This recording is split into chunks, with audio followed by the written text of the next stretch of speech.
Welcome to the Vol Bros. My name is Evan. This is my brother Rustin. I'm sorry, my brother one for 17 Cal. I was already laughing about it during the intro music. Like I was thinking about I was going to have to say it out loud. I started laughing about it. My favorite tweet of the day was from G-Man Vols. He said, "You simply do not keep Cal down for 17 straight at bats. Not possible." Man, what a day to be a Vols fan. Tomorrow, winner take all, 7:00 p.m. Omaha, Nebraska. I should say 7:00 p.m. Eastern time at 6:00 in Omaha. Vols taking on Game 3 with Texas A&M. Man, this is the way it should have been. I mean, I'll be honest with you, easily the two best teams in the country. It should go 3 games. I'm happy for baseball fans everywhere because this has been absolutely fantastic. And quite honestly, you really have to like Tennessee's chances tomorrow, especially as far as pitching is concerned. We'll talk about that here in a little bit. I've already got a ton of comments coming through. Zach, welcome, buddy. Good to have you. He said, I kind of knew this would happen. Was Thomas and AJ going game 1? Unfortunately, I thought we might lose game 1.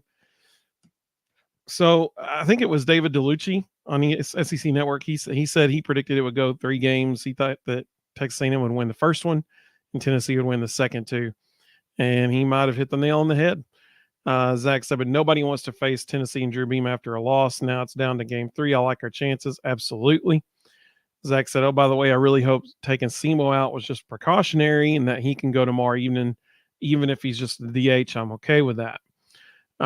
So that it is interesting. It'll be interesting to see. I mean, it's a national championship game, literally the national championship game. He's going to be playing. Yeah. To what extent, we don't know. I'll be shocked if he's not playing second base and hitting leadoff.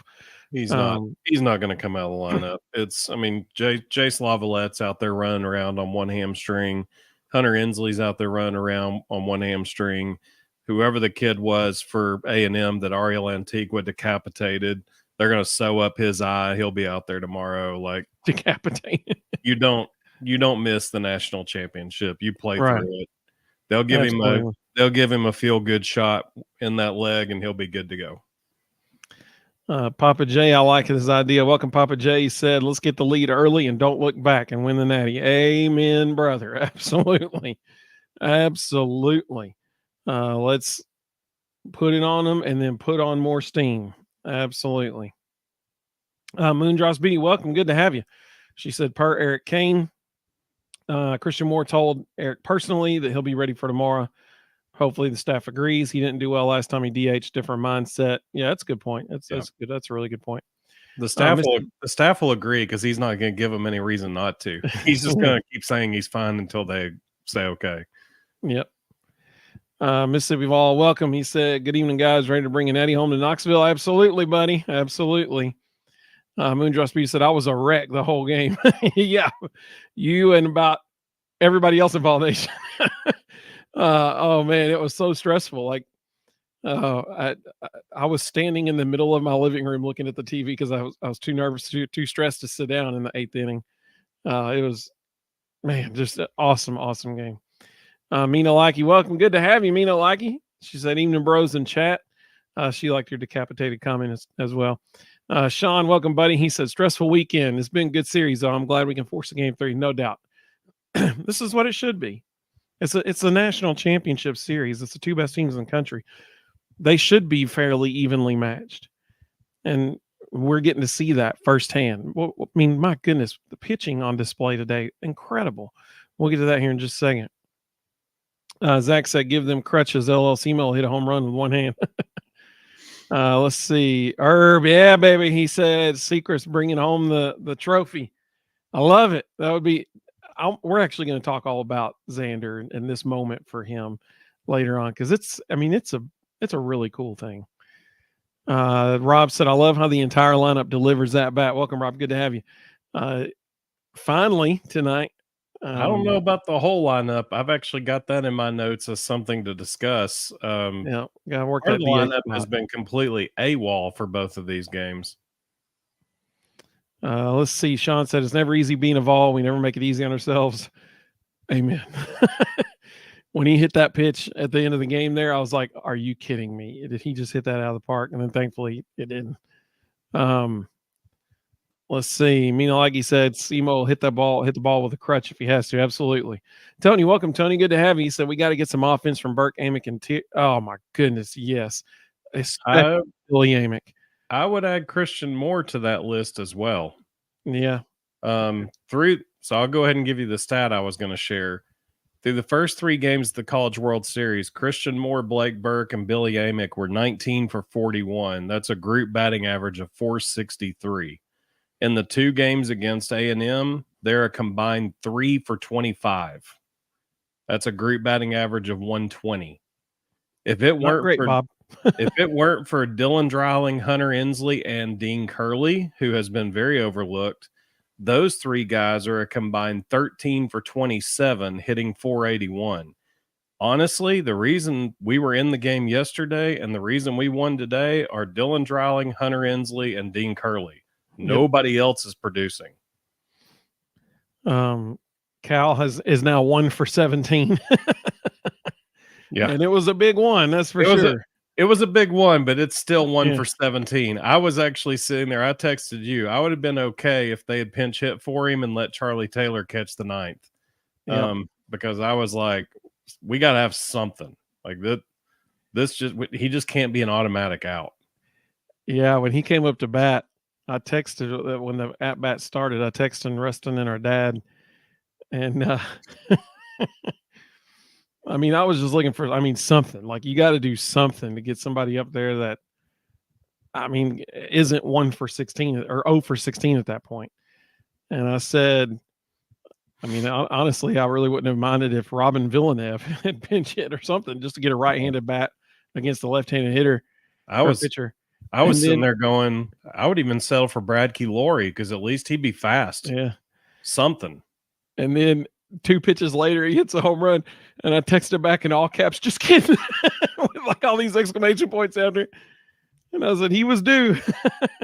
What was hilarious was it came right after he threw the bat to the backstop. And I don't know if you saw it on TV when it happened, but the bat girl tried to pick it up, and Christian Moore yelled something at her, and she threw her hands up and walked away. I don't know. I would love to know what he said to her because it got her attention real fast. Yeah, it made it kind of shady, like he didn't want somebody else touching the bat, like something was on it or something. Well, but then he sat there and did that weird cleaning thing with his pants, and it was like, what are you doing?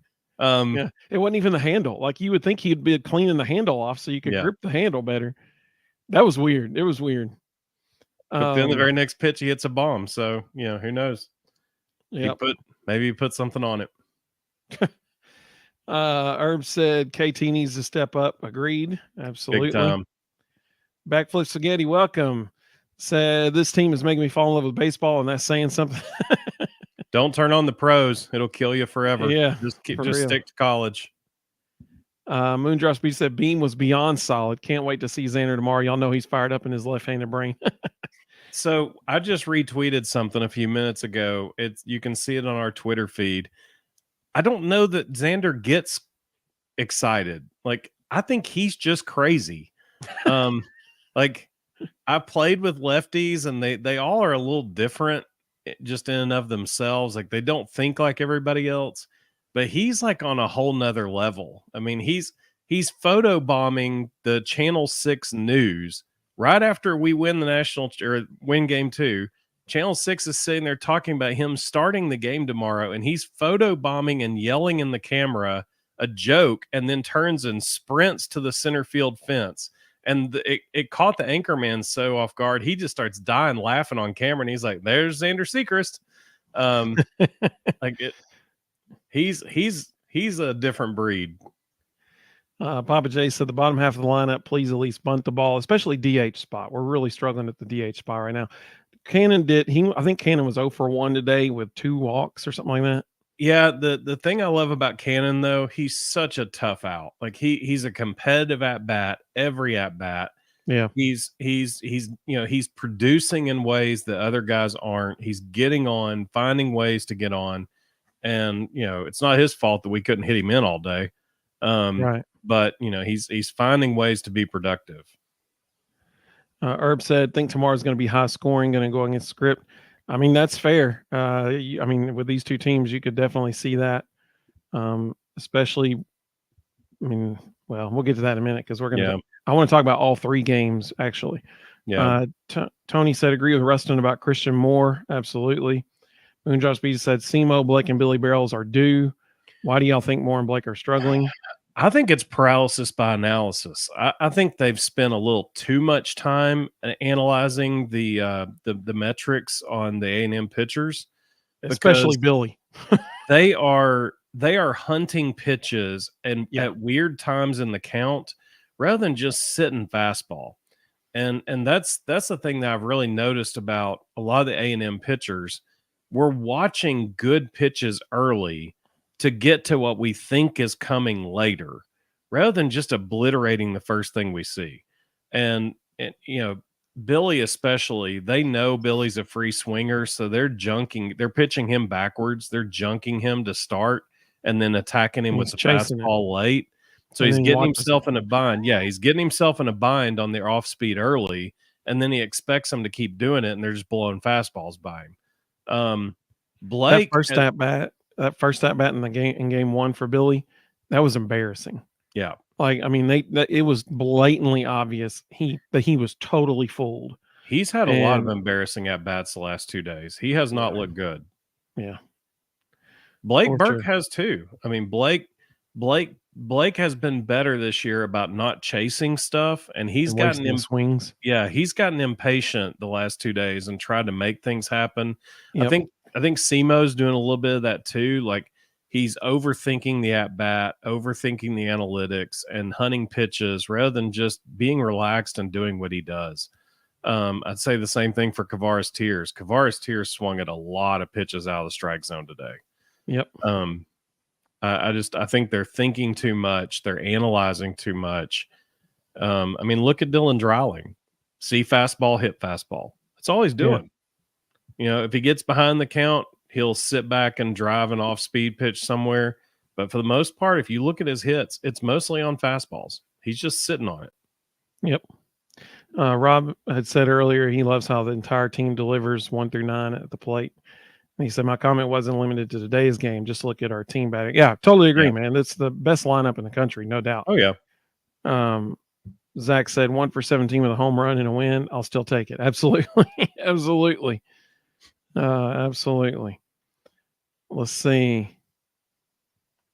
Mr. Jones said our pitching is deeper. Our defense with Inslee and Tears in the outfield can hold A&M down. It's going to be interesting. Is he being sarcastic? Like the font choice there. I mean, it's going to be interesting tomorrow. 1 run today. Schloss looked real excited about what they had available tomorrow. When they asked him, the Lampkin kid's probably going to start, but they've got Oshtenbeck, they've got Jones, they've got Stewart. If they need him, they can go to Zdow and Rudis. Zdow and Rudis don't concern me. Those guys aren't that great. But you could tell Schloss made a point to say we have Oshtenbeck, Stewart, and Jones all available now for tomorrow. And the Lampkin kid's going to start. Now, I like that the Lampkin kid's going to start because he's the pitcher on their team that gives up the most runs. So we need to break out of the slump and jump on him early. He led the team in home runs allowed and runs allowed for the season. So, he's a guy we need to jump on. Well, I'll give my thoughts on that game here in just a little bit because I got plenty of them. The way Christian Moore was cleaning the bat for Cal Stark, like you said, it's a new ritual. Yeah. Backflip Spaghetti said, is it me or was the ump calling balls and strikes, vice versa on both sides? 100% yes, that was happening. That's actually on both nights that's happened so far, both games. And I've got that on my list of notes as well. So the guy that was behind the plate today is Scott Klein. He's actually an SEC umpire. He's a veteran. He's considered actually one of the best umpires in all of baseball. Everybody I know who was at the game today was talking about how insanely hot it was. And I almost wonder if it affected Scott a little bit. There were a couple of calls. He was very inconsistent at times. It was weird. He would go for three innings or so and be very consistent, and then all of a sudden it would change, and he'd be inconsistent for a couple innings. Then he'd fix it. And I just wondered how much that was the heat getting to him. And for those of you who don't know baseball, when Scott warned Tony Vitello in the first inning, he wasn't ever going to throw out Tony Vitello. Scott Klein is known for being very level-headed. He's the crew chief in every crew he's on. He's an SEC guy. He knows Tony well. He knows Schloss well. He knows all these players. If you hear the mic, he calls the catchers by their first name. Like, they all know each other. When he warned Tony Vitello, he was telling Tony where the line is. He was saying, okay, you just hit it. There's the line. I'll tolerate everything from this point forward up to that, but don't do what you just did again. So he had no intention of ever throwing Tony out. He was letting Tony know what he was going to tolerate and what he wasn't. Mr. Jones said Tennessee's getting stronger, A&M's getting weaker. I don't know about that. When you were talking about Xander being crazy, like you said, lefties are crazy. Herb said Sechrist is quirky enough to lead us to a win. It's true. Backflip Spaghetti said he's a nut. Moondrop Beauty said, exactly, Rustin. That's what I meant by his left-handed brain. I'm a lefty too. I was the same way when I played ball. Backflip Spaghetti said, how many foul balls in these two games by us? Okay, so it's interesting you mentioned that. I was sitting there thinking about that today, and I was like, I wonder how many baseballs they have to have on hand to start the game, knowing how many are going to be tossed up in the stands. I'm guessing 150. No joke. I think they got 150 baseballs for every game at least, just to be safe. Because the other thing you don't see is, the players are warming up with them in between innings, and when they get done, they don't take them back in the dugout. They chuck those up in the stands. So, I mean, they're constantly flying out. Herb said he'd leave Cannon Peoples in for a DH tomorrow. I agree. Oh, yeah. Let's see. Zach said everybody needs to do their rituals tomorrow so we can take home the championship. Wherever you were sitting today, sit there tomorrow. Yeah. The other reason I like Cannon starting tomorrow at DH is it saves Dalton Bargo for a late game situation. And, I mean, it's almost too storybook. He's born and raised in Omaha, come in late in the game for a pinch hit a bomb, and clinching World Series swing. Like, it writes itself. Like, it's got to happen. Mr. Jones said Inslee and Dylan Dreiling have been consistent with the bats. Absolutely. So has Dean Curley. Dean Curley is 4 for 8 against A&M. People keep overlooking him, but he's been great. Herb said I'd take our pitching tomorrow. Papa J said I'm glad A&M's Peter pitcher Chris Cortez pitched a ton and won't pitch again. So that was certainly his longest outing of the year, and he's the guy that if everybody remembers on Thursday night we were talking about this, and I said we were talking about players to look for on Texas A&M's team, and I mentioned Cortez by name, and I said, he's their guy that comes in, just shuts it down. And man, he did today. I mean, kudos to that guy. 101 miles an hour and on pitch 80. And 12 inches of run on the fastball. I mean, like, it was crazy. That's not fair. I mean, like Ben Joyce hummed it in there, but he didn't have that much movement on it. I mean, that was just not fair. Yeah. Let's see. Zach said Stamos and AJ was a major cause for runs in game one. We'll talk about that in a minute. Let's see. Mr. Jones talking about how Vitello sparked the rally against Florida State. Herb said Klein went to Maryville College. I'm pretty sure his daughter went to UT. Yeah, I believe that's right. I'm surprised they're letting him call the game if that's the case. He's one of the best in the country. He's been doing it for so long. He's got absolutely the greatest respect from these guys. Whoa, Backflip Spaghetti. Holy cow, you are awesome. Thank you very much. Their prediction for tomorrow is the bats blaze, falls by 50, and they gave a $50 super chat. You are the MVP tonight. Thank you very, very much for that. That is awesome. That is incredible. Thank you. Let's see. Sean said, I live about 2 hours from the stadium in Omaha, and it was 95 here. I can't imagine what inside the stadium felt like. It would have been brutal. Man, that's hot.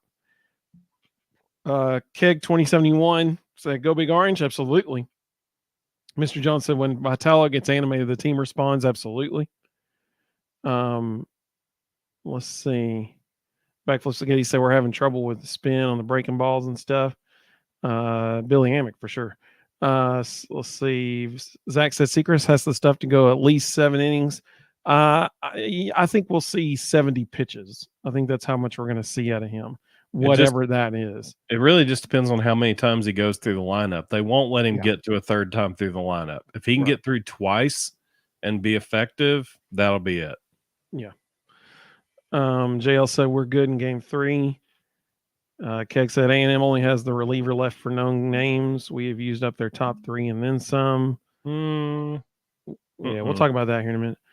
Michael, hey, Michael, what's up, man? Good to see you. He said 7-5 Tennessee final score tomorrow. 1 run for every time Secret's hat falls off. I love it. That's what I'm talking about. Herb said, hats off to Combs. Man was absolutely amazing today. Absolutely. Oh my goodness, Tony, you speak for all of All Nation. He said, I'm sick of them showing Jeff Kent all the time. It's like he's shown more than the coaches for either team. Well, and what's crazy is, I mean, Jeff Kent was known for pressure situations and being clutch, and it's because nothing phases him and he doesn't have any reaction, which is what he's doing in the stands. Like, why do we need to keep watching him sitting there eating sunflower seeds, not reacting to anything? I mean, the man literally didn't flinch. Last night, they finally put his granddaughter in his lap, and it was like he had a pulse again. I mean, it's like, what? Why are we watching him over and over? His wife did a great job with the bubble blower gun. Yeah. Quality TV there. HT14, welcome. He said, my favorite players are Billy Amick and Kirby Cannell. Neither of them have been doing that great lately. Yeah, that's fair.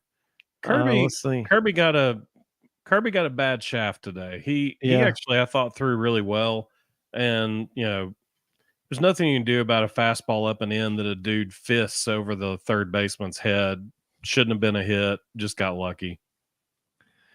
Let's see. Zach said the best thing about A&M is Jeff Kent. Herb said the temperature up there is going to be 98 tomorrow. Feels like 98, baby. Yeah, it does. It's a sign. It's a sign. Let's see. Big Orange said Vols have big plans for us, Vol Nation. I hope they win it. Absolutely. HT14 said, I think we started off these games slow and offense isn't doing that great early, so get nervous when our offense doesn't click. Yeah, everybody, man. You just spoke for everybody. Eric, welcome. Hey, welcome, buddy. He said, what's up, Vol Bros? Excited to see Tennessee win today. I think they'll win tomorrow with Secrets pitching. Hope so. Absolutely. Rebecca may have the best comment of the night now so far. She said, I hope somebody's doing laundry because when they go dark mode, they don't lose. I can guarantee you we won't be wearing gray because we're the home team. Right. And they'll probably go black jerseys and white pants. They can't go gray pants because Christian Moore's got ripped today. Yeah. So that'll be a fun thing we end our show with later. We'll say what we think they'll wear tomorrow for jerseys. Let's see. Tony said, folks don't know Texas A&M baseball if they think they're out of pitching. Yeah, they're not. Right. I mean, well, we'll get to that in a second. Let's see. JL saying orange jerseys tomorrow. Big Orange says, I hope we wear orange tomorrow. Sean said, what's with the bubbles? I love that. That's a great comment. It's a Texas A&M thing. They do it at their home games. If they let the players pick, we'll be wearing black jerseys tomorrow. Every time they let the players choose, they always pick it. Herb said, like how Jeff Kent, after his kid got back picked, kept pointing to his head. Yeah, I noticed that too. AC14. I'll tell you, Kyle Peterson and Chris Burke both talked about it on air, and I hope they're calling the game again tomorrow night. I hope it's not Eddie Perez. Yeah, I hope it's not Eddie Perez and Ben McDonald. They're just so awful to listen to. But listening to Kyle Peterson and Chris Burke sit there and talk shop is just unbelievable. They're fantastic. But when he got back picked, it was cool to hear Kyle Peterson say on air, that's the best catch to first base combo in America right there. They've been doing this to people all year. Like, yeah. That's a guy who really knows what he's watching, saying publicly, if you hadn't noticed, this is absolutely the best group in America when it comes to these back picks. Like they are. It's amazing how well they execute it. Cal Stark's throws are always on target. Like it is mind-blowing. It doesn't matter where the hitter is, right-handed or left-handed, he puts it right on top of the bag. And, Blake Burke does a great job both from the front and the back of sneaking in and making that swipe tag. I mean, the one where they got Caden Kent, he came from behind on that one. And hey, is that Jeff Kent's son? Might be. Oh, okay. We probably need to show him in the stands 20 more times before we decide if it is or not. Yeah. But I mean, even the position of the ball, where Blake Burke came from, how he got the tag down on that kid's face, like that was just textbook. Yeah, for sure. Mr. Jones, he's wanting the record. He's like 6 home runs to tie LSU. I love it. Absolutely. I don't think it's going to happen, but I love it. Let's see. Herb said he could say the Creams tomorrow. Braden, welcome, Braden. Good to have you, buddy. He said, what's up, all bros? Awesome rally and grit from the boys to come back and win today. Absolutely. Mino Laggy said no black jerseys in that heat again. Let's see. Tony said he hopes they go with the orange jerseys. Mr. Jones said those 2 pickoffs were huge. Absolutely, they were. HC14 said he's happy they use Cortez today because there's no way they can use him tomorrow. Zach said we're dark mode, play dark mode Rocky Top. There you go. Braden said I'm going to assume Xander's pitching tomorrow. Yeah, he is for sure. He's been lights out lately for sure. Let's see. Drew, welcome, Drew. Good to have you, buddy. He said I couldn't handle the stress, so I turned it off down 1-0. Next glance, they're up 4-1. I missed the homers. So for the good of all nation and the Natty, I pledge I won't watch tomorrow. I love it. That's great, man. That's really good. Let's see. HC14 said Vols win 11-7. Tony Vitello gets thrown out and Cal Stark goes in at coaching. Big Iron said this is going to be Scott Klein is the crew chief for this thing.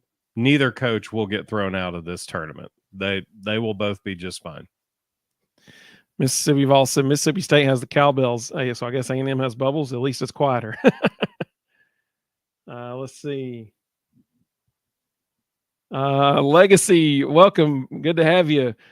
We'll save that for another time. The Tennessee did get a big commitment today in football, but we're talking about baseball right now. And yesterday, we've had 2 big ones in 2 days. But that's true. We'll save that for after the national championship. Let's see. Stark makes up for his hitting with his amazing defense for sure. Absolutely. Rebecca liked that dark mode Rocky Top idea.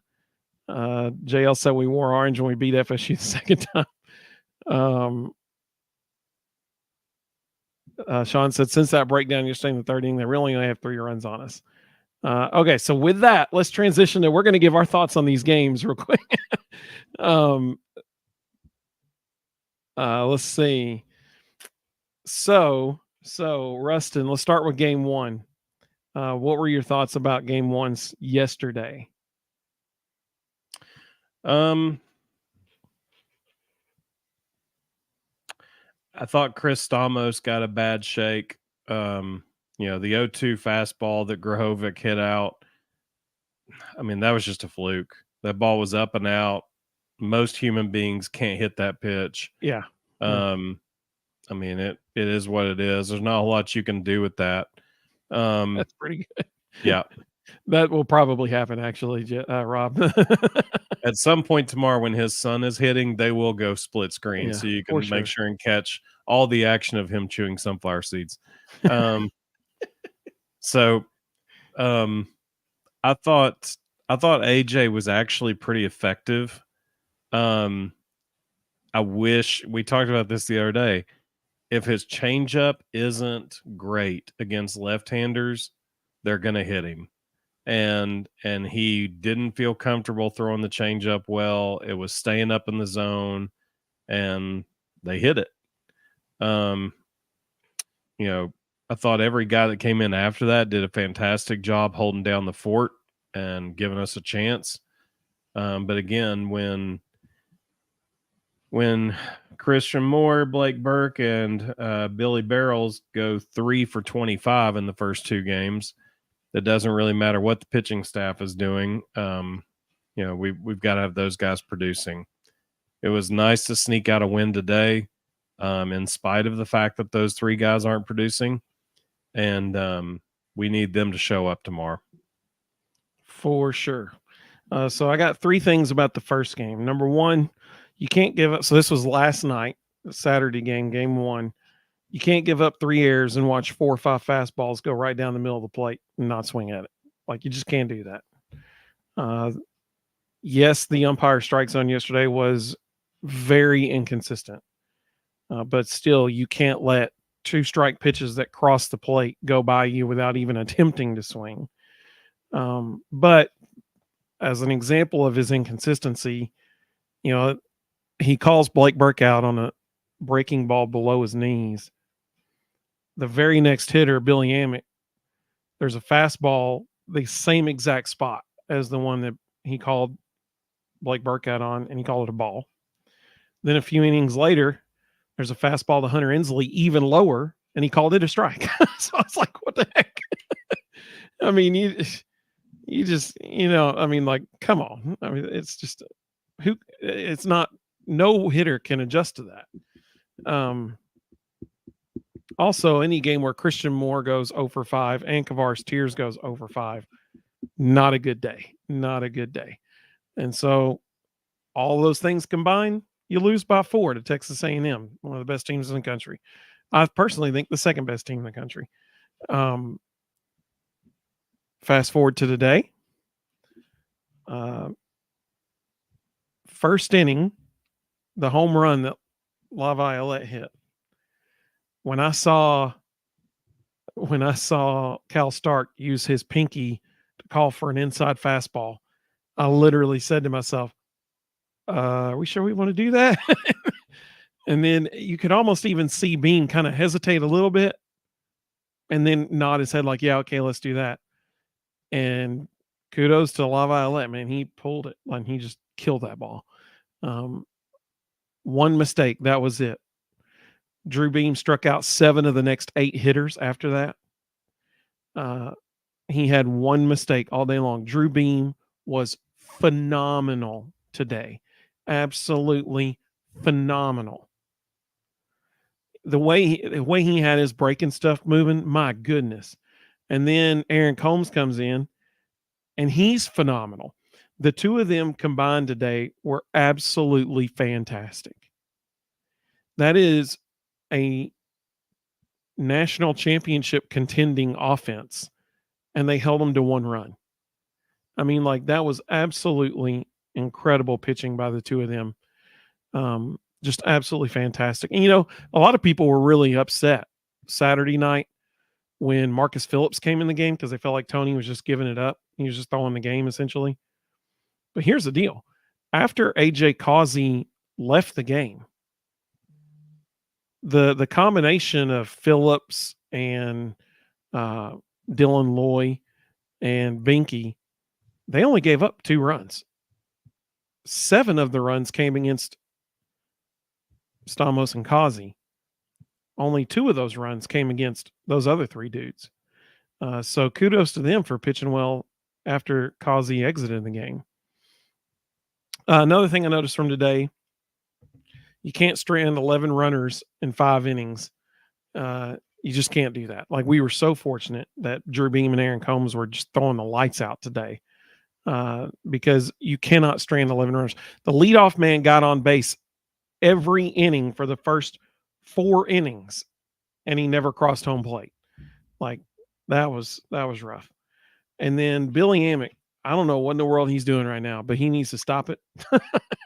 And he needs to revert back to whatever he was doing before the championship series, because I've never seen him watch so many. Happening again today. He watched so many just fastballs straight down the middle. Just watched them. I mean, like, I was like, and he starts off like you were talking about. He starts off the at bat chasing at us slider way out of the zone and then watches a fastball belt high right down the middle. It was infuriating. I was like, dude, oh my goodness, swing the bat at strikes, swing at strikes. When it's a fastball right over the middle of the plate, you got to swing at it. Like that's the way that goes. If a pitcher makes a mistake, you got to make him pay for it. He has to play better tomorrow. Bottom line, he has to play better. Some of the comments coming through, and then we'll give our predictions for tomorrow and what we think will happen. We'll evaluate that game, pitching and that kind of stuff. Let's see. HT14 said, I don't know if you guys seen the Pencil Talk videos. I have actually, but they're hilarious. Absolutely, they're really good. Robert said, let's go Vols. Got to win one more game in the national champs. Absolutely. Herb said, is Combs going to so AJ Russell, he had Tommy John surgery, so he's out. Drew Beam won't be available. They won't pitch him. Aaron Combs, I doubt it, but if he has to get like one out, I wouldn't be shocked if they brought him in to face one guy. Tomorrow's all hands on deck. You can literally see everybody. AJ Causey even could throw to a couple of guys if needed. It would be just Drew Beam is the only one. AJ Russell's not even on the roster. Drew Beam's the only guy that won't be available tomorrow, but everybody else will be an option. And actually, Tony Vitello in his post-game press conference said Aaron Combs already came to him and said, I'm ready to go. So, I mean, it's the national championship. If you need a guy for one out, you go get ready and you go get one out. Yeah. It'll be all hands on deck. Like I wouldn't be shocked if Cortez comes out there for one hitter. I mean, like I would. I mean, he definitely threw more pitches than ever today. But I mean, you got all summer to get better. But remember, why did he leave the game? It wasn't pitch count. It was they saw him standing on the mound flexing his hand. And as soon as they went out there and started asking him questions, Schloss immediately signaled to the bullpen. So I don't think he's healthy. I think he hurt something today. Like it wasn't even a question. As soon as he got out there and they started asking him stuff, they immediately signaled to the bullpen. And they caught him on camera sitting there flexing his hand over and over, which usually means something in your forearm or your elbow is bothering you. Braden said, predicting Billy Amick has a big game tomorrow. He's due for one. No doubt. He is definitely due for it. I hope he has it. He's got to get out of his head. He had an at-bat yesterday where he swung when the ball hit the mitt. Yeah, his first at-bat. Yeah. I mean, it was just awful. He's got to get out of his head and just see the ball. He needs to be thinking line drive to right center. He keeps trying to yank everything, and they're just pitching him down, and away, and he keeps swinging over the top of it. He's got to make himself stay back and just focus on hitting line drive so he can see and feel his way into hitting well again. Absolutely. Mr. Jones said Reese Chapman was struggling in right field in game one. Yes, he was. Yes, he was. He won't be back out there. Mr. Jones said Drew laser beam. Absolutely. Great question, HT14. He said, why do they use hand signals the past few days? Because I heard him talking about that during the game. So I would venture to guess, based on what was happening earlier in the College World Series, I think it was a Kentucky game, their first game maybe. Yep. There were so many people in the stadium that the stadium Wi-Fi was crashing. It wasn't able to support the load that was being put on it. Yeah. And so they couldn't communicate. Kentucky couldn't communicate via their PitchCom systems on their watches because they run off Wi-Fi. There's more people in the stadium now than there was for that game. So I would venture to guess that that's the issue, that they literally can't use it because they're on. I mean, they have them on their hands, on their wrists and stuff, but they just can't use them because the Wi-Fi is being so overloaded in the stadium. Some of it's probably personal preference too. There was a couple of guys today that were using it and others that weren't. So I think a lot of it was personal preference. I don't know if you noticed, but in the bullpen, they kept showing the bullpen coach for Texas A&M kept having to take people's hats and sit there and mess with the hat. That was the PitchCom system in their hat bill or in their hat band. They couldn't get them to function properly out in the bullpen. They kept having to play with them and try to fix them. It's just a first world prob. Let's see. Zach said the last time Simo had a bad game, he hit a home run and 2 doubles the next game. Well, let's hope he does that again. Let's hope he does it again. Backflip Spaghetti said, good night, go Big Orange. Hey, we appreciate you, Backflip Spaghetti. Thank you so much again for that super chat. That was awesome, man. Thank you. HD14 said, Vols on top. HD14 said, why didn't Semo play the last inning? He did something to his hamstring when he slid into second base, which kudos to him. That was incredible, tagging up from first and getting to second. But he did something to his hamstring. Let's see. And that's also been fairly common for them. There's been games this year when they've put Antigua in to play the ninth at second base just to get a better defender out there. But he definitely tweaked something. Zach said, stupid question, but if we win a national championship, do guys like AJ Russell? Yeah. Everybody associated with the team will get one. Yeah. All the trainers, all the managers, ball boys, everybody. Braden said, it seems like Billy's been trying to play hero ball. We just need to hit the baseball. Hey, absolutely, dude. Correct. Totally agree. Agree. Yesterday, that was Christian Moore's problem. He went 0 for 5 because he kept trying to play hero ball rather than just squaring something up. Yep. Tony said, Tier's also trying to pull everything. He needs to go with the pitch. Yep, absolutely. Yeah, it's tough to pull. Like when Cortez today was throwing 101 miles an hour off the outside corner and it's running into the opposite batter's box and Kavaris is trying to pull it to the right field line. That ain't happening. That will not ever happen. Let's see. Herb said they said Semo had cramps. She said, well, he got to play. Yeah, I would be shocked if he's not. I mean, I'd bet $5, that he'd be out there. Mr. Jones says Semo's going to hit for the cycle again. Hey, sign me up. I mean, like, that'd be awesome, dude. Oh, that would be amazing. Hey, Rob, I like this idea. Rob said we should get a ring too for our support of the Makes sense. Tony Vitello, Rob said it. It needs to happen. So let it be written. So let it be done. Let's see. Zach said, so this might hurt Tennessee sometimes, but when are we going to see college baseball make a rule where pitchers have to face 3 batters? Never. That'll never Not going to happen. Yeah. Herb said, hopefully John Wilkerson gets a ring. He's awesome. That'd be awesome that would be awesome. He does. Every single person associated with the program gets a ring. Well, tomorrow night, let's talk about tomorrow night because Zach said, so you're telling me if I'm a ball boy, I get a ring? Yep. So let's talk about tomorrow night. Obviously, Tennessee's going to start Xander Sechrist. Ideal situation, Xander gets you through the 5th inning. And then you literally have, Sean said, even Matthew Dallas.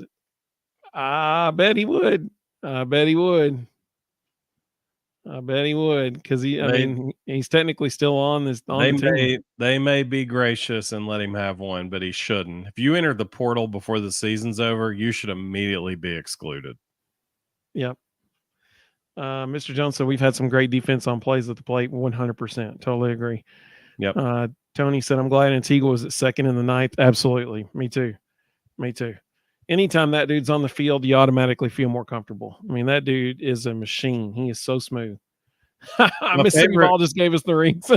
my favorite part of that last play was after he clotheslined that poor kid and the kid's bleeding all over the place. He realizes the ball's laying on the ground. He walks there, picks it up, and tags his shoulder with it. Well, yeah, because he at that point he was still safe. Right. Like the umpire was just motion. It was hilarious how nonchalant it was. Like, dude sitting there dripping blood off his face, and Ariel just picks the ball up and tags his shoulder real quickly.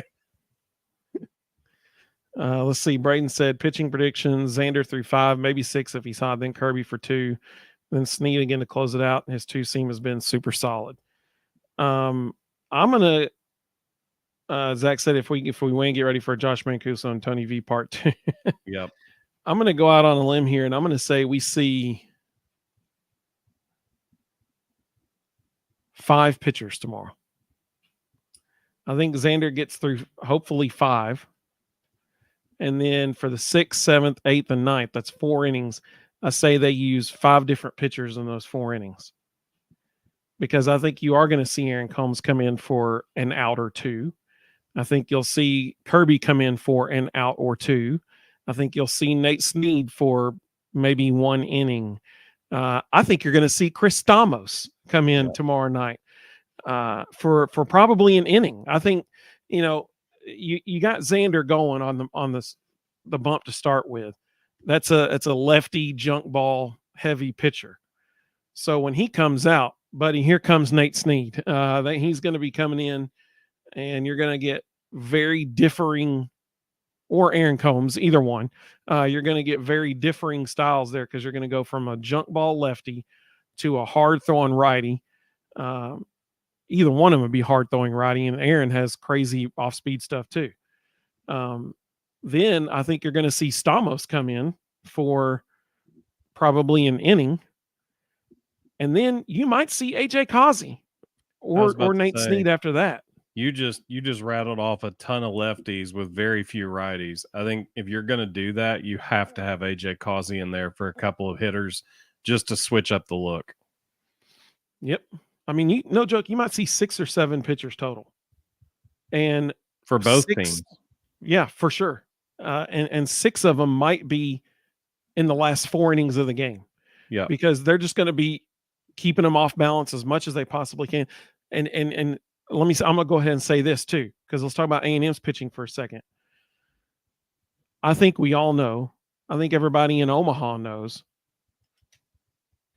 if they can get through the 5th inning, Ackenhouse is coming in, maybe in the 5th inning, honestly, but no later than the 6th inning, Ackenhouse is coming in, and he's going to have the ball pretty much the rest of the way unless we start hitting him. Aschenbeck. What did I say? Ackenhausen. He's down at LSU.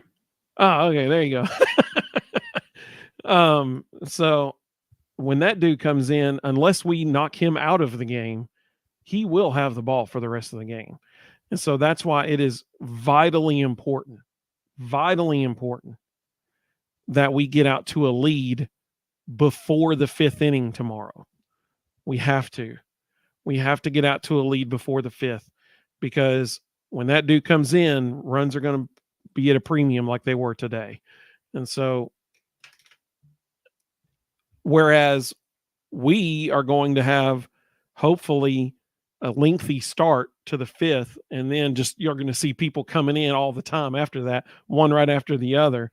Whereas we're going to be doing that, A&M's going to be doing the exact opposite. You may see 3 or 4 dudes in the first 5 innings, 3-4 innings, and then not Ackenhouse, what's his name? Aschenbeck. Yeah. When he comes in, it's his game to lose at that point. And hopefully we knock him out of the game, but and they have to change.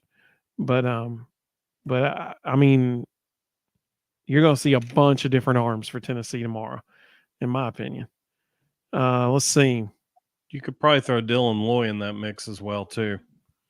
Yep. Somebody actually just mentioned him. Let's see here. Some of the things that came through. Papa J said, "What's our 2025 recruiting ranking?" I'm not sure off the top of my head. I believe they're either number 2 or number 3 right now. One or the other. Brocabulary. Hey, that's a cool name. I like that. Welcome to the Volbros, Brocabulary. This was my favorite part of the game today.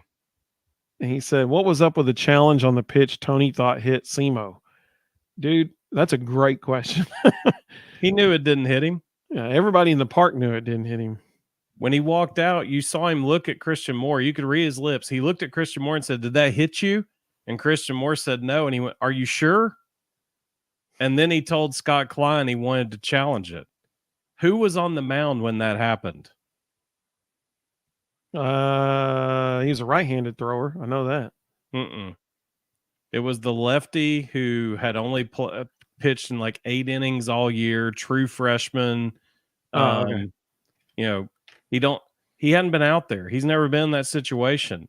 That was just gamesmanship. Tony wanted to make him stand in the middle of that stadium and wait on a review and stand there and think about the scenario he was in and what he was facing.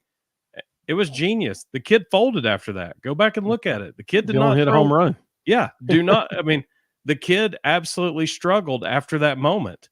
To every hitter, not just Dylan. Like he was struggling to locate. It worked. He stood out there and thought about it and looked around at 25,000 people all staring at him and freaked out a little bit.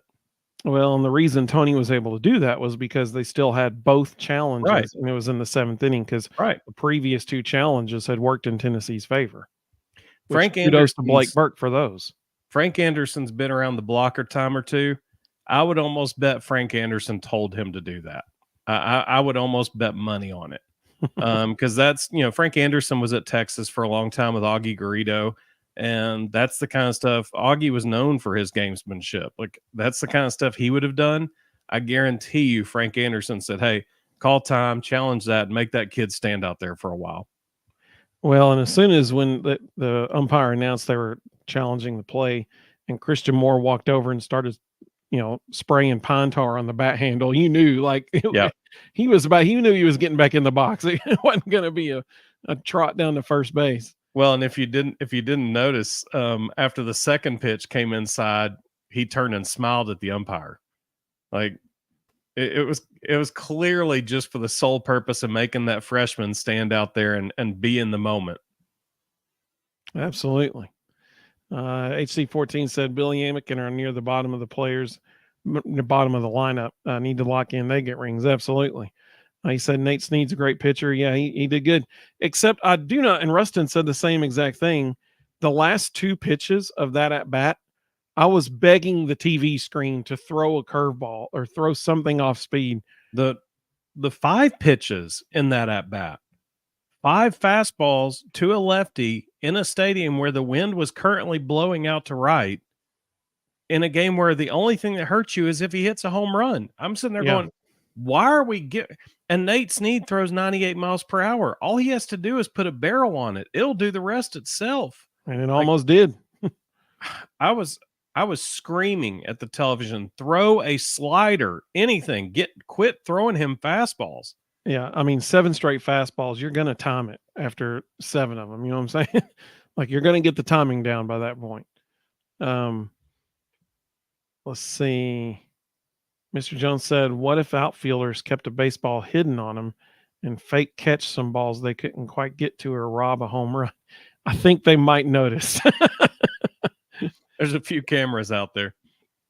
Let's see. Zach said, I'm sorry, I don't want to see Stamos or Causey tomorrow. Well, you might. You very well might. People need to remember, if there's anybody on this team that deserves a ring for being completely an unsung hero, it's Chris Stamos. For sure. Stamos came to Tennessee as a potential closer. He led Cal last year in strikeouts per innings pitched out of the bullpen. Okay.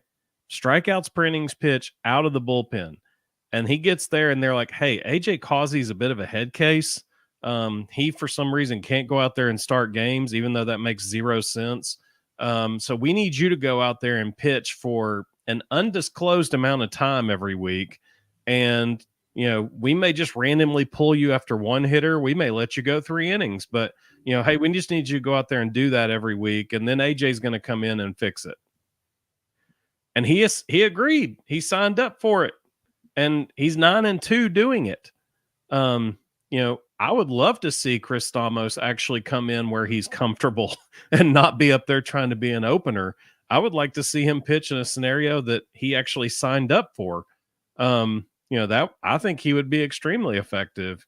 It's where he's comfortable. He's not comfortable doing this opener thing. He bit the bullet for the team. And honestly, I hope Frank Anderson and Tony Vitello are on the horn calling every major league scout they know, saying, hey, this is the ultimate team guy. Put him back where he belongs. He's going to be great.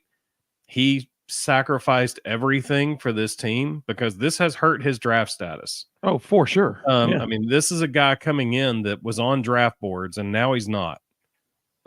So, he better get drafted because he has sacrificed everything for this team. Yeah, for sure. But to Tony's point, Dylan Loy, for a true freshman, did a phenomenal job last night. I mean, he just fantastic performance by Dylan Loy.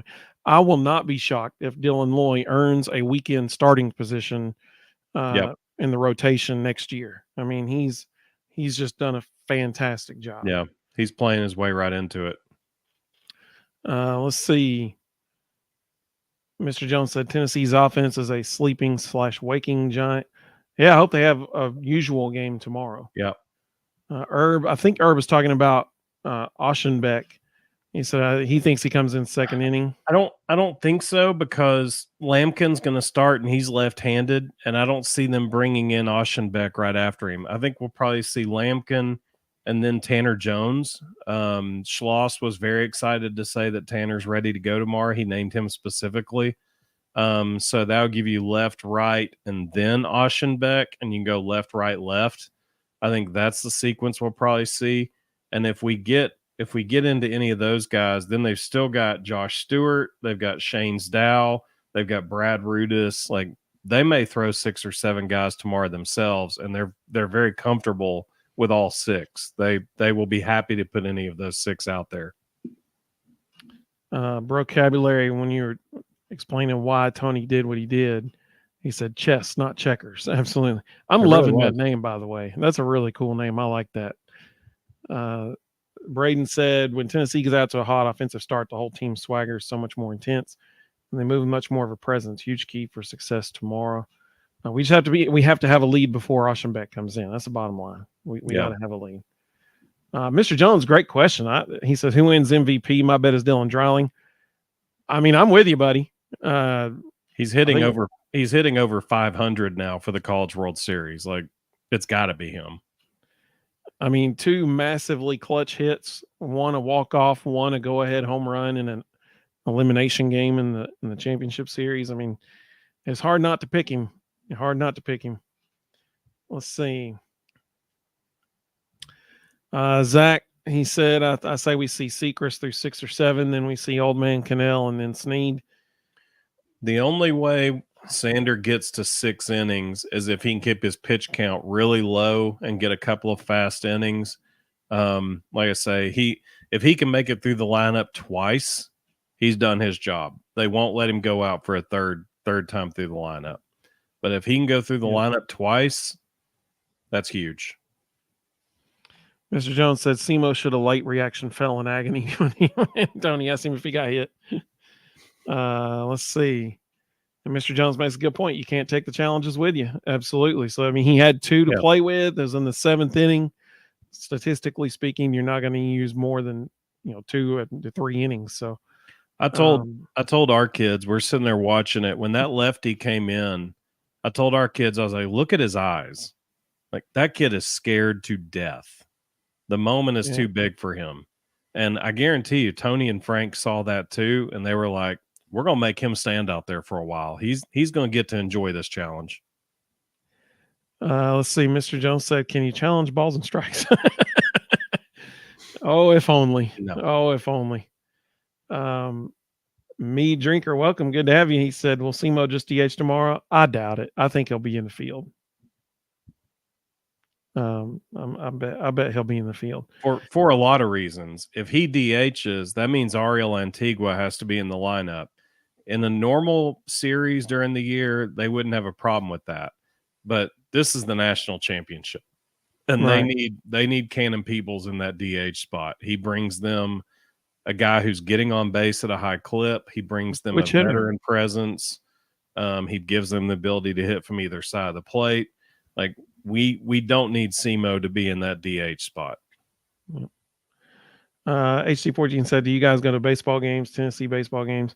Well, we love to go to as many as we possibly can. Unfortunately, we're an hour and 20 minutes away from campus. And so with kids having activities on all week long and our own jobs and stuff, it's tough. But I mean, we'd love to be at all of them if we could, for sure. I have 4 children who all have different schedules. So the TV works just fine and is the only option most nights. And sometimes the phone when we're on, at other activities and we're sitting there with that on when I can neither confirm nor deny that at my son's and Rustin's son's school band concert performance this year, there may or may not have been a Tennessee game on my phone, like during that performance. I coached third base a couple of weeks ago in my son's game with the phone on with an earbud in. with the phone streaming the game in my pocket while I coached the field and listened to what was going on, than watch the game in the dugout in between. Let's see here. Mr. Jones said Kirby's mustache gets a ring. It's famous enough. The cleats are pretty sweet. I got to admit, that's pretty clever. Herb said, "What's up with Matthew Dallas? He's transferring. He is a pitcher for Tennessee who has already announced that he will enter the transfer portal as soon as the season's over." Let's see. HT14 said over 100 viewers on the YouTubes. That is correct. We're currently at 514. We have 413 on X, the artist formerly known as Twitter, 100 on YouTube, and 1 on Facebook. So I'm guessing that's Tony on Facebook. You're the man, buddy. You are holding it down. I appreciate it. Thank you so much. Now we're up to 513. Hey, all right. Or I think, wait, no, did we lose one? Yeah. So we're at 513 right now. Let's see. Me Dringer said we are more familiar with A&M's pitchers now. I hadn't seen a couple of them that we'll see tomorrow yet. Let's see. That's a wash. Like, they've seen the ahead scouting that these guys have. They've seen everything we can throw at them, and we've seen everything they can throw at us. So it's really, I mean, it comes down to who's the toughest team. That's what this game is. It's who's going to break first. Well, yeah. And I'm going to go back to what David DeLucci and Todd Walker said on SEC Now before last night's game. They said, we're about to find out if something that we've been told for a long, long time is true or not. Does good pitching beat good hitting? And last night, it did. Today, it did. I mean, a total, both teams combined, a total of 7 hits through 7 innings, something like that. I mean, it was a incredible pitcher's duel. Good pitching beats good hitting. That's what I'm saying. We have to have a lead before Alshenbeck, whatever his name is, comes in. we have to have a lead before he takes the mound. Zach said Kirby wins it. That ain't happening. HC40 said, what is a DH? Is designated hitter. So they hit, but they're not in the field. Instead of the pitcher hitting, they hit for them. Let's see. Tony said Drawling is a star, but it doesn't try to be a hero. No talking, just action. Amen, brother. Amen. Big time clutch gene. That kid doesn't have a pulse. Like, he just walks in the box and swings every at bat like it's the same at bat. Let's see. Braden said, when you were talking about watching the game on your phone, he said, I can attest Rustin did do this. Let's see. Herb. Oh, Herb, great question. That's a fantastic question because it's going to be different this week. So Herb said, when is the next live? Now, as most of you know, like, we got 520 people on 3 platforms watching right now. As most of you know, we go live every Sunday night at 9:00 and Thursday night at 9:00. However, there's a thing happening tomorrow night. Apparently it's a big game in Omaha or something. I don't know. But so since that's happening tomorrow night, instead of waiting until Thursday night, Rustin had a good idea earlier today. We're going to move our Thursday show to Tuesday night so that we can go live the night after the game, because the game's not going to end. It starts at 7:00. That means Eastern time. That means it won't end until probably almost 11:00. Like, you know, last night's game went 4 hours and 10 minutes, I think. And then tonight's game went 3 hours and 45 minutes. So ESPN's been getting their money's worth on their commercials. It's crazy how much. So because of that, I mean, the game's not going to be over until essentially 11:00 tomorrow. So because of that, we're going to go live Tuesday night at 9:00. So we won't be live on Thursday this week. We'll be live on Tuesday at 9. Thank you very much for asking that, Herb. That's a great question. I meant to say that earlier and I totally forgot. Let's see. Wes, welcome, Wes. Good to have everybody. He said, how you feeling about game 3? All right, so we've talked about how we feel about the pitching situation for both teams. Rustin, you said you think Cannon Peebles should remain the DH tomorrow. I agree with you totally.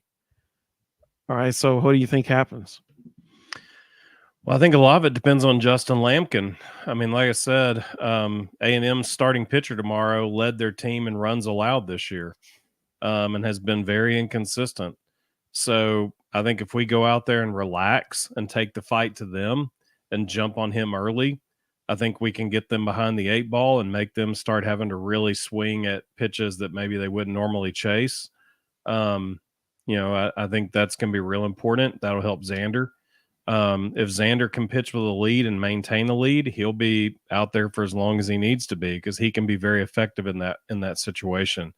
But I think it's going to be key that we jump on Lampkin for 3, 4, maybe even 5 runs in Yes.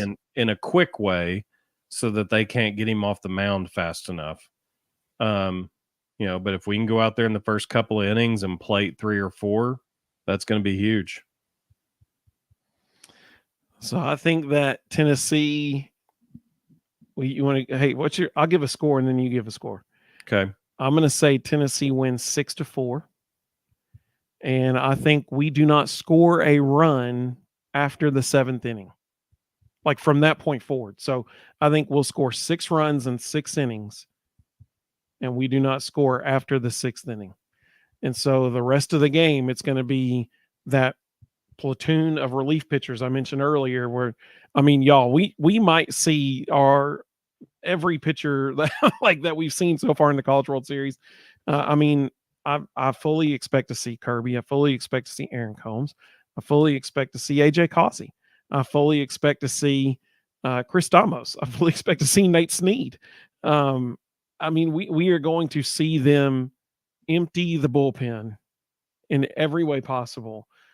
People coming in just for one hitter. I mean, like just to get one out. They are going to pull out all the stops because it's the national championship. There is no like day after. It's tomorrow. That's it. And so I think we score 6 runs in 6 innings. In the last 3 innings, we're the home team, so we don't have to hit in the bottom of the 9th, hopefully. But I think in those 3 innings, the 7th, 8th, and 9th, when we're on defense, I think you're going to see a bunch of pitchers and us protecting and clinging to that 2-run lead. I think that's what we're going to see. This team has been synonymous with hitting being contagious all year long. They ride the emotional roller coaster a little bit. When a couple of guys get hot, everybody seems to get hot, especially if it's Simo and Blake. So I think what we'll see, I'm gonna do 2 predictions. If we get to Lampkin, I think we win 8-3. If we don't get to Lampkin and he, holds us down a little bit, maybe we only get 1 or 2 runs off of him, I think we win 5-3. There you go. So let it be written. So let it be done. Let's see. Mad Mopar Motorsports, welcome. Good to have you. Great question. So how many pitches do you think what's the dude's name? Auschenbeck? That's not spelled correctly. It's Auschenbeck. Auschenbeck. Okay. Mm-hmm. I can never say the dude's name right. Do you know his first name? No. You should. Is it Evan? Yes. There you go. It's a great name. Did you see Josh Mancuso's video with Tennessee and A&M fan? He's like, you have Schlossnagel and Aschenbeck. What are you going to do? Invade Poland? Yeah. That was pretty good. I think this is a great question. Yeah, I think he's probably good for 40 pitches. I don't see them going past that. And, after, I mean, he might, if we do a good job forcing him to throw strikes, he might make 3 innings. But I think it should be our goal to knock him off in 2 innings or less. I think that would be a great day. If we can get him off the mound in 2 innings or less, then we're swinging the bat well. So I think this is a great question. However, I don't think it's going to matter tomorrow. I think you will see that dude out there as long as he's getting outs. It's possible. And however many pitches that is, if he is physically able to keep throwing it, they're going to let him keep throwing it, because there's no doubt he is their best option out of the bullpen right now to finish that game, and they are going to try to finish it with him. I think he enters the game by the 6th inning at the latest, at the latest. You might see him in the 5th inning. And when they bring him in, it's his game from that point forward until he proves that it can't be his game anymore. And so I don't think he has a pitch count tomorrow. I mean, it's the national championship game. I don't think he has a pinch count tomorrow. We got 537 people watching now, 440 on X, 97 on YouTube, and I think we lost Tony because there's nobody on Facebook anymore. But all 537 of you, we welcome you. I'm glad you're here. Me Drinker said Aschenbeck looks like he's 30 years old. He looks like he's about 35 or 40, actually. I'm 39. He looks like he about 37 or 38. So totally agree for sure. So just one thing to pay attention to, though, he has not gone over 3 innings in any game this year. I agree. Yep.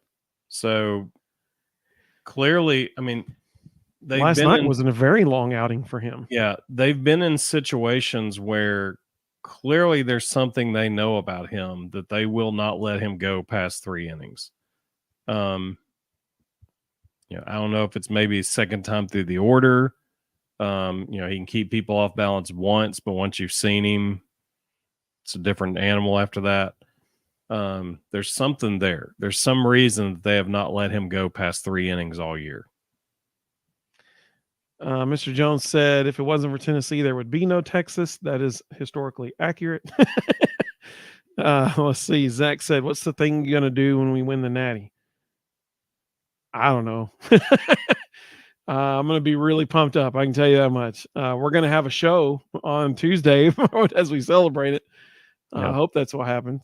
I'm going to work on Tuesday. Yeah, me too. Me too. Me too. Sam said the umpire today was keeping a small strike zone. Yeah. And if it was on the outside corner, then it was a coin toss if it was going to be a strike or not. Let's see. Amy, welcome, Amy. Good to have you. She said Stark's draft stock just went higher today. I hope. Yeah, I mean, I hope too, but he is still just 1 for 17 in the College World Series, unfortunately. But yeah, going through a little bit of a slump, but hopefully he broke out of it in that last at bat today. That was awesome. Let's see.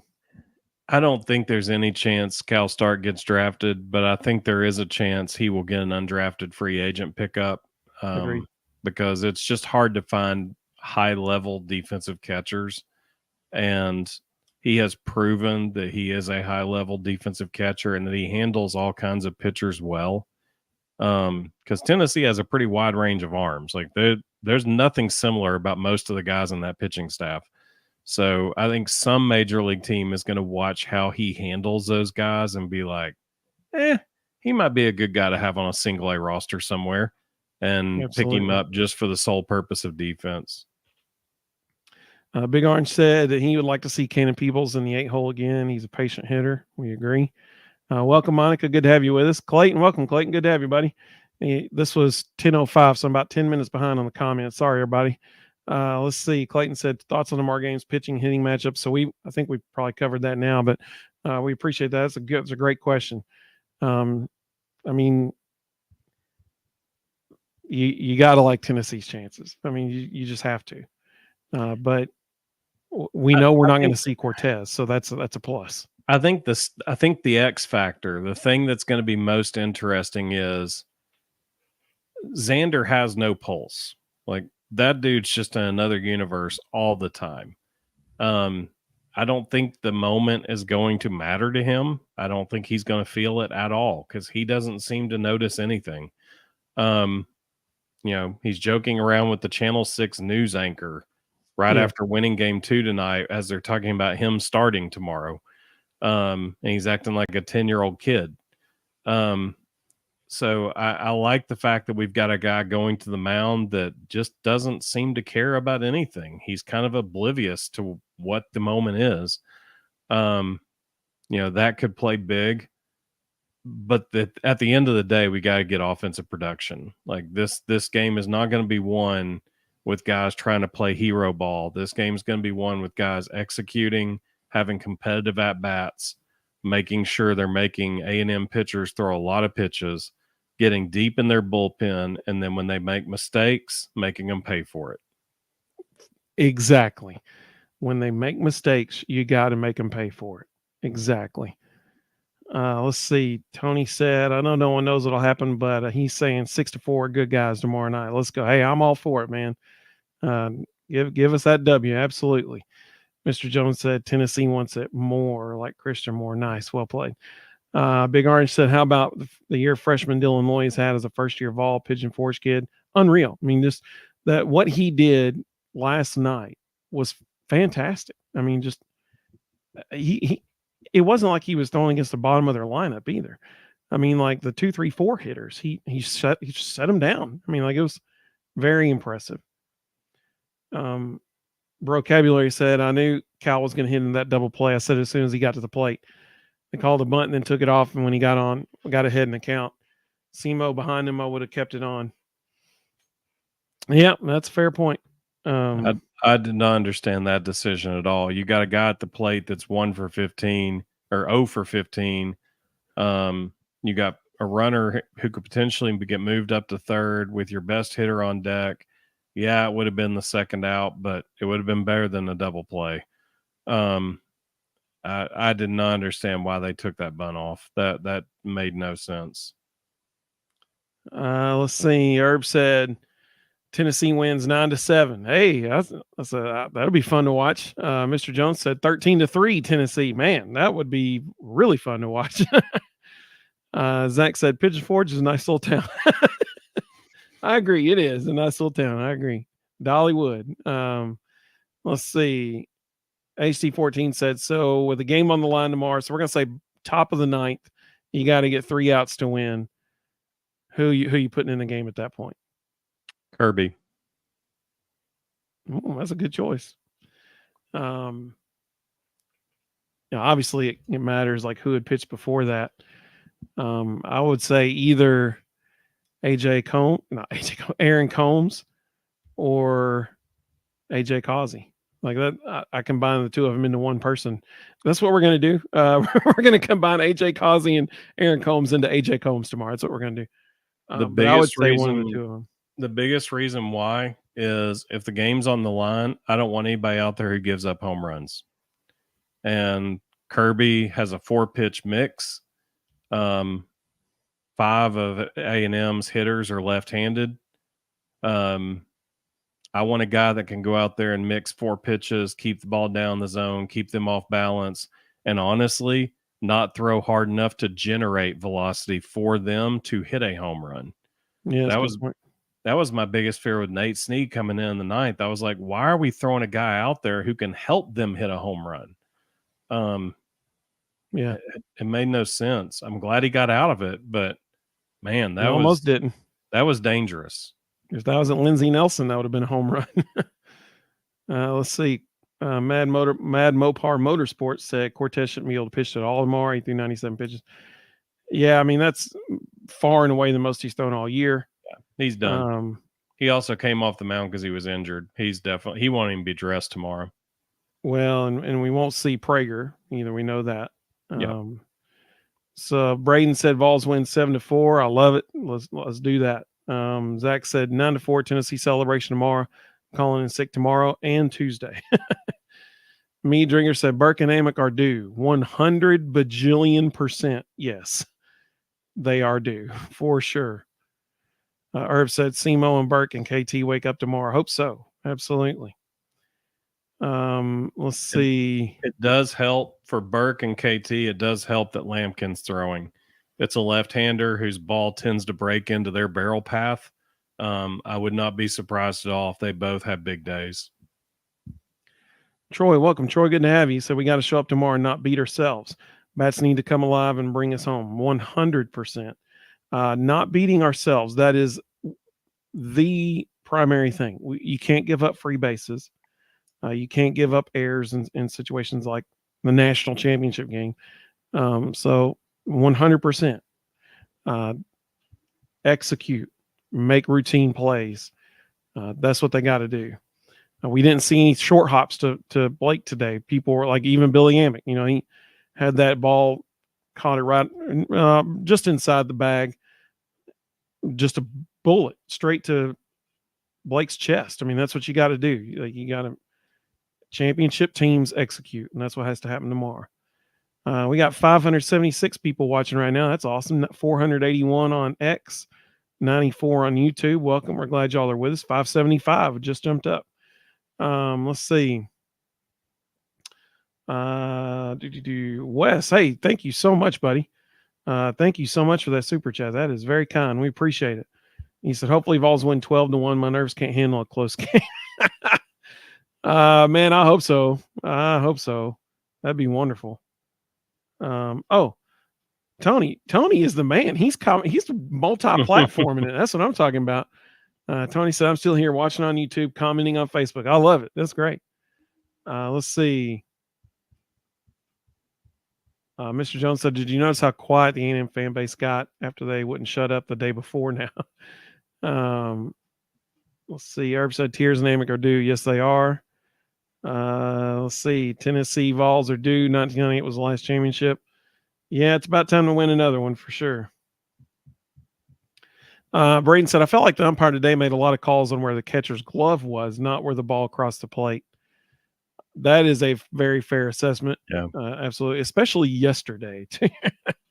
Yesterday, kudos to A&M's catcher because he was getting them a lot of low calls because of the way he was catching it. He did a good job. Let's see.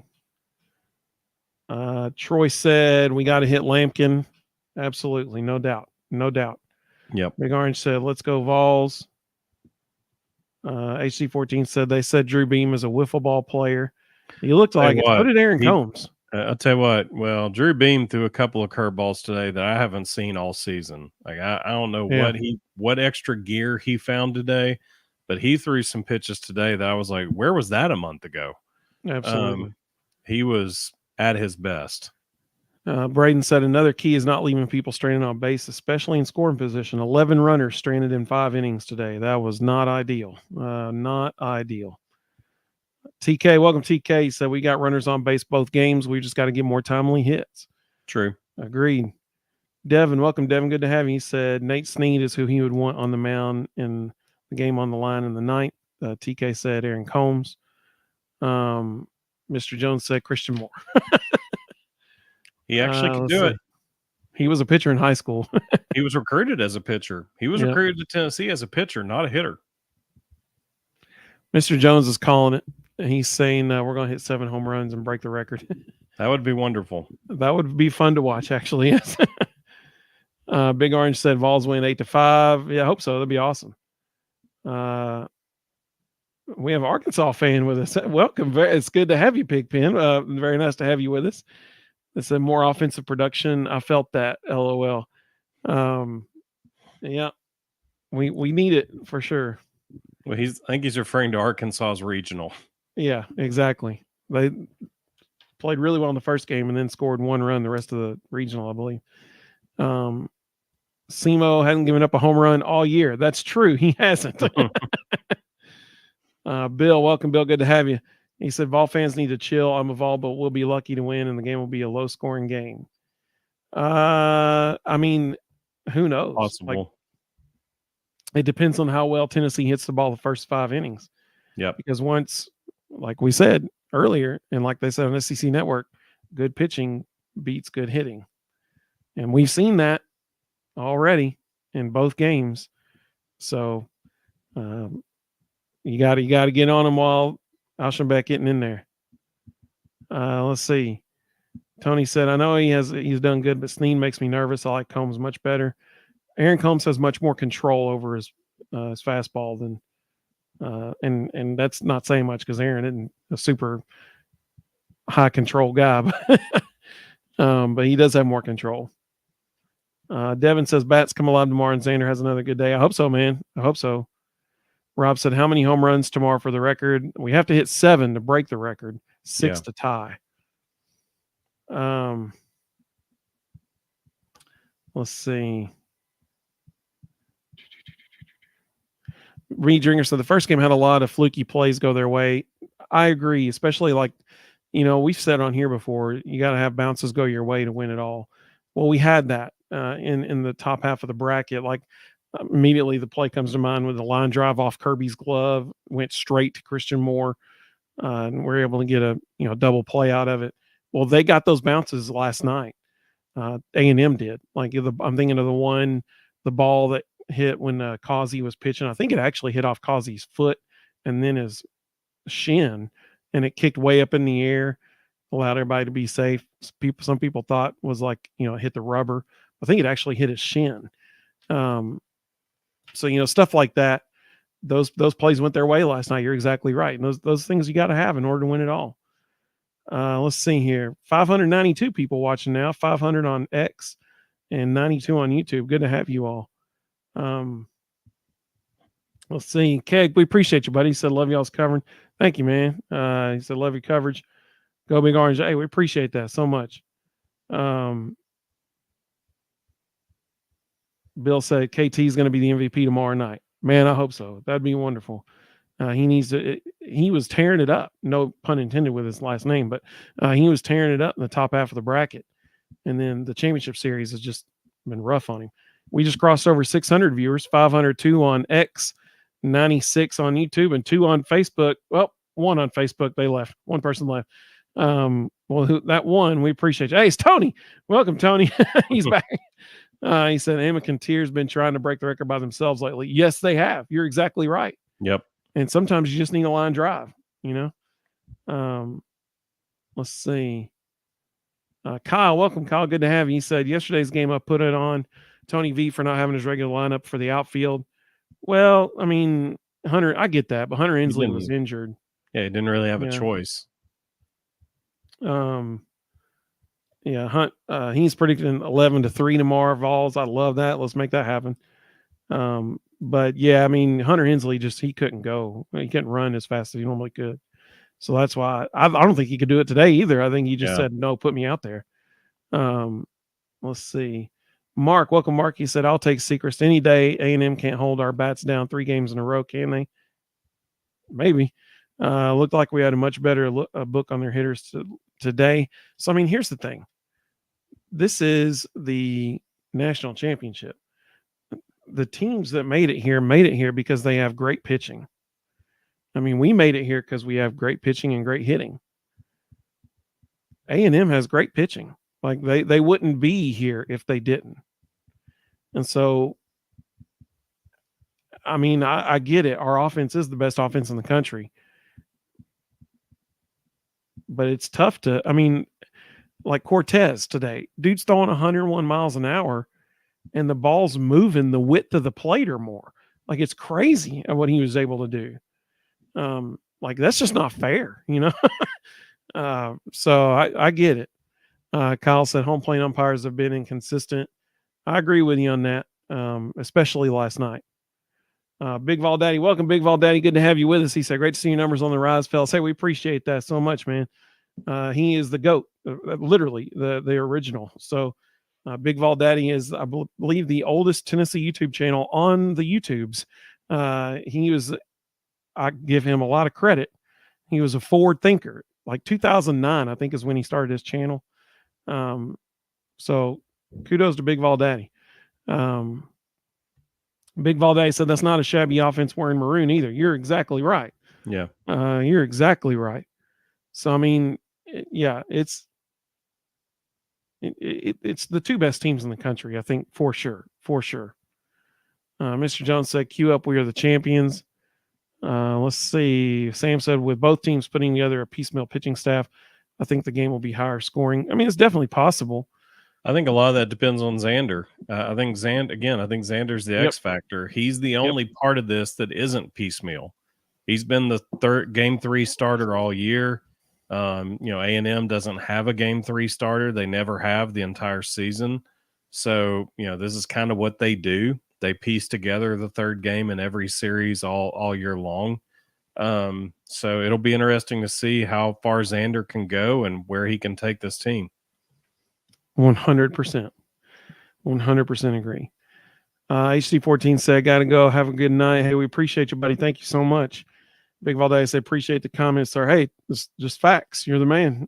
Just facts. You're the OG YouTube Tennessee YouTube person. Let's see. Rusty said the ump was way inconsistent the first 2 innings, even more so yesterday, in my opinion. Yeah. But yeah, for sure. Kyle said Cortez was a beast and is a beast for sure. An MLB arm, no doubt about it. Yeah, And when you're touching 101 on pitch 80, you're going to have a long career. Yeah, for sure.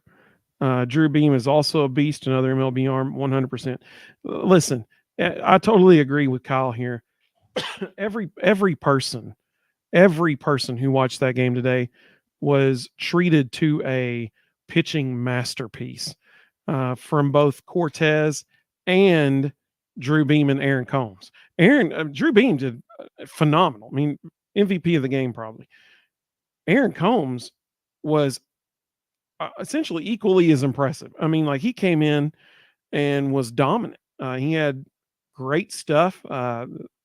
Slider was wicked. I mean, like, just both of them were just fantastic. Mr. Jones said, "What's the weather forecast for the game?" It's not supposed to rain, but it's supposed to be crazy hot. Sam said, "A&M usually is good at small ball and stealing bases. We did a great job of keeping them in control today." I totally agree, because it was very obvious last night that their game plan was to steal as many bases as they could. Because go ahead. I thought moving it back might help out with the heat a little bit. No. First pitch, 96 degrees. Yep. Maybe Mina Laggy says it's going to be like 100 degrees. Yep. Zach says start time 90. It feels like 98. That's all I got to say. It feels like 98. To the 617 people watching right now, you are awesome. 618. We got 519 on X, 98 on YouTube, and 1 on Facebook. We appreciate you all so much. Let's see. Like he said, that's 9 degrees higher than today. The start time be 9 degrees higher. Bill said, "Win or lose, both teams deserve credit and a congrats." 100%, Bill. I 100% agree with you, man. We have been very fortunate, as all of us as baseball fans, to be treated to a 3-game series between these two teams, because clearly they're the two best teams in the country, and they have displayed that in how they've performed so far. Jeff said, "I was going to be upset." And welcome, Jeff. Good to have you. He said, "I was going to be upset if Xander didn't get a chance. Now he will come on." Big Z. All right. So I'm glad you said this, because I want to, and this will be one of the last things we say for the evening, I guess, but I'm so glad Jeff mentioned Xander just then, because it jogged my memory. Ricky Allison and I were talking about this the other day. What if AJ Russell hadn't gotten injured, and that day 3 starter potentially could have been Chris Stamos, potentially could have been AJ Causey? What if AJ Russell hadn't gotten injured? Xander may not have gotten the chance to be that day 3 starter, at least not as easily as he was, since things unfolded the way they did.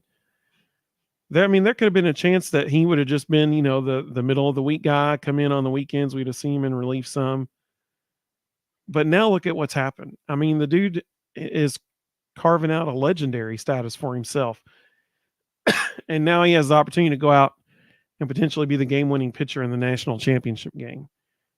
You just can't help but be excited for the guy. It's just a phenomenal story. If you'll remember back at the beginning of the year, the way they wanted to carve it out was they wanted AJ Russell and Nate Snead to kind of combo Friday. They wanted Drew Beam and Kirby to combo Saturday. And then they wanted AJ and Xander to combo Sunday. They wanted to have kind of two main guys for every game. And then they had Aaron Combs and Andrew Binky to be kind of the third option for any of those days after the top 2. Think where we'd be right now if we'd had that luxury, if it could have been that specific. Everybody just kind of knew that's how it was going to lay out. we might have won more than 60 games already if we had that in place. Absolutely. Absolutely. And that's another huge thing. I mean, they've already set the program record now with 59 wins. Listen, I don't know. I'm being honest here. I don't know if there will ever, literally ever, be another team that wins 60 games in a year. I mean, that's incredible. That is incredible. I hope they do it. I hope they do it. That would be phenomenal. But if they win tomorrow, that's win number 60. I mean, like you said, feels like 98. Amen. That's what I'm talking about. Mark said, great thing about not scoring early but keeping it close was they burned Cortez. A few timely hits would likely mean facing Cortez tomorrow. That's a great point, Mark. That's a very good point. Absolutely. We won't be seeing him tomorrow, and thankfully so, because dude is phenomenal. I mean, just unreal. Kyle said, speak the truth. That's right. I believe that was one of the best games I've probably seen all year. The whole pitching staff for both teams was a real treat to watch, regardless of who you were for. Go Big Orange. Totally agree, Kyle. As fans of baseball, that was just phenomenal to watch today. The movement that Cortez and Beam and Combs all had on their pitches was just, it was crazy. I mean, just crazy. Really, really good baseball. Let's see. Kyle said, what are your final score predictions getting number 60 after tomorrow? So I predicted Tennessee wins 6-4. Rustin, you want to give yours again? Yeah, I said if they get to Justin Lampkin, I think Tennessee wins 8-3. If they don't get to him, probably 5-3, something like that. Let's see. Jeff said, yes, they did. 59 and 1 to go. Absolutely. Oh, Zach, this is a good one, buddy. Zach said, who do they show more on TV tomorrow, Jeff Kent or Peyton Manning? I'm going to go Jeff Kent. Jeff may be on the screen more than Tony Vitello tomorrow. I think he was actually on the screen more than Tony the last 2 games as well. Jeff Kent better get a sunflower seed deal after this thing. Yeah, for real. For real. David Sunflower Seeds, you now have a new spokesperson. Apparently I can't talk. Big Val Daddy said he's saying 12-5 Vols tomorrow. I'd love that. Let's do it. Jeff said hopefully Peyton, because that means we're winning. Let's see. Rusty said, yeah, the 1-0 score throughout meant they couldn't punt on the game early and toss out a bunch of midweek guys. That's true. That's a good point. That's a very good point. Well, tomorrow night, 7:00 Eastern time. I believe it's on ESPN tomorrow night. Kyle said, I can see that. Good prediction, guys. I'll stick to my 11-3. I believe we jump on them early. I hope so. Man, I hope so. But here's the thing. If they jump on them early, I hope that they don't let up and think, oh, we got it. I hope that they put on more steam. I hope that they don't settle for any lead. And I hope that they continue to press and realize they got to play with a sense of urgency. That's what I hope. Mr. Jones said Phil Fulmer was there for the win today. I'm sure you'll see a whole bunch of people there tomorrow. Tomorrow is going to be must see TV. Jeff said 7-4 Vols. I love it. Kyle said keep our foot on the gas tomorrow. 100%. Absolutely. So we appreciate all you all so much. I mean, this has been a lot of fun. We had 623 people watching with us right now, 533 on X, 89 on YouTube, and 1 on Facebook. So we appreciate all y'all so much. Like you said, go Vols. Absolutely. I totally agree. Nolan, welcome, Nolan. He said 9-4 tomorrow. Vols winning. I'd love that. Zach said, good night, everyone. Let's go get a natty. 100%. So we appreciate everybody so much for joining us. We hope all of you have a fantastic evening. Remember, we will be, Mr. Jones said we're going to win 25-1. That'd be great. That'd be really good. Normally we're live Sunday nights at 9 and Thursday nights at 9. However, since the national championship game, then it's tomorrow night. We're going to go live on Tuesday this week instead of Thursday so that we can celebrate, hopefully, a national championship together Tuesday night, since the game will probably not be over until 11 o'clock tomorrow night. Mr. Jones. Yeah, Mina, like you said, best show out there. Hey, we appreciate that so much. Kyle said, thanks, guys. Have a great night. Go Big Orange. We appreciate you. Let's see. Braden said, y'all have a great night. Go Vols. Hopefully our Vols will pull it out tomorrow. We have all great day tomorrow. Absolutely. 100%. Hope all y'all have a wonderful evening. 7:00 tomorrow night. All eyes will be on Omaha. So have a great evening, everybody, and go Vols.